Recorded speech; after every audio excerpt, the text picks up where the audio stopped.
Díomh agus fáilte an seo go ceantrá, háid siomh tógála inmh, mar háid chun cainte le fear ón fáin, Muiris Firtéar, tógálaí a bhfuil chun dul chuig Haiti an tatan se chuin chun cabhrú leis an carthanach Haven. Dús, an bheith fá chuirsíos dhéanamh an 6 obair a dhéanaan Haven? Well, grúpa sé tá habh trúna cethar chud is mód a bh chorcaí sé agus bhil idir le chéile agus just has níidir go blianaú hin agus bhil idir sime áí herigid agus chuir lena chéilinn san agus chuidir amach agus íochad timppel agus thuríidir coppla áte mó chun dul atógaint teann agus san chuidir scéal amach bhach tógálaí agus snéana hansa. So has tú ag obair leo tuiscreibh bhí siad a chur tógálaí chun dul amachchan nó? Well, is le fearr fin bear cethe le le clí agus bhí sé siúd am hena leo agus ghear sé siúdrum dul amach agus chós amach.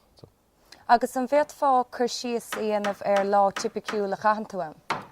Well, bhí míad ar gcolla tinteanna cúigear díos cachéin tint agus a dí mar timppla lehaid cúigear maidin agus bhíon copáintí agin agus bhí míad gobar é sé. Agus an mbeadh sé dechar cumarsáidí anamh le daoine na háiteann?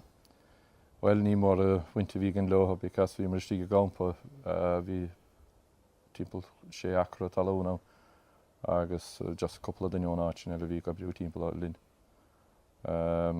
Well, ní bheith mí stábhatar because Frankíis an teanga agus ó. So ní líon Frankíis go tú ná? Ní fós a Agus cénsáis cnílacha marachtála a bhfuil na daoine ó Haiti? Well, jeez, ní faice go rud céanna bhígan éit sé timppla ráiche bliana óine a mágus ód. Ní lechtras ná leithchas ná feice tithe go ná ní faice go.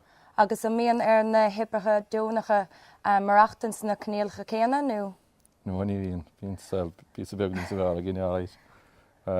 Well, stige femar vís ará dó stige tinte ranamína cuadís gachan tint agus áit preagan chuinethe agus chuin ceol agus coppla dechas taithe agus rudí mar sin, but no, ní á selcís of maith gine mohan sa blí sin. Agus céna a bheith tú ann? Well, timppla 8 lá ebrín na míide mohan. Well, ebrí mí gahan lá bhí mí dain le. Timppla gáir a chuidí agus. Sé sean tarnúir há tú dul amachchanna? Yeah, bhí sa mohan na brán sa caite hena. Bhí me le dul amach mí me an fóir hena ag bhí calar amachchan agus go chuir ceala so chumann amach san na brán san. Agus mar sem míon sean a goibh sé crack a bheith a goibh nó a múlann sibh le an 6 charactéirí an nó? Bhfuil mar leis an lena an tagann siad isteach tá anúntaí chuúna agus bíonn siad ras mó don na campán go mí de gobar i maithan bíonn siad a lorug isce smó hín siad a lorugrin ná íon líon faice gáin na cín siad sin ggóla ceann.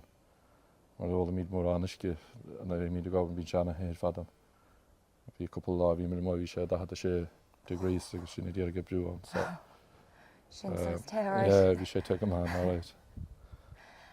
Agus an féad leat aráún conas go féad linne cabhrú libhse nó dúnta sí thuirta éonrad? Well, cá gachan daine gine chead €1,000 díle dul amach. So bhfuil tú taréis sé sin na bhailiú nó é? Yeah, bhailís chud an trosa dílas mé héna trosa mi sin.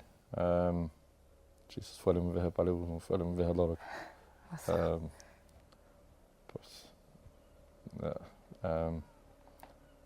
Well, probably grain amach ríiste má bhíon ceanna leann áráid. But just sé ná big, bíon ceann dannacha, but nílas go. Agus cén fá go bhfuil sé an ceann déarnacht an bhfuil héamh na críochnú suas nó i Haiti nó? Yeah, I'd say probably not well, but because ha Americanig dóisteach chuma henni sean, breig ha grŵp Americanig dóisteach sé sinnig ríth nún tra sawn. But femar vís ará, I'd say gwil aglor a daidit fecimachta yn dyn ni mahon. Teigem, yeah. Gur míle maithagad mar seas caintelinn tSúil go Irene go gealimh agus ó gachéine an so is Scrogall fair play roimh mar há sár obair á dhéanamh agat. So gur míle maith agat. Margaret. Okay.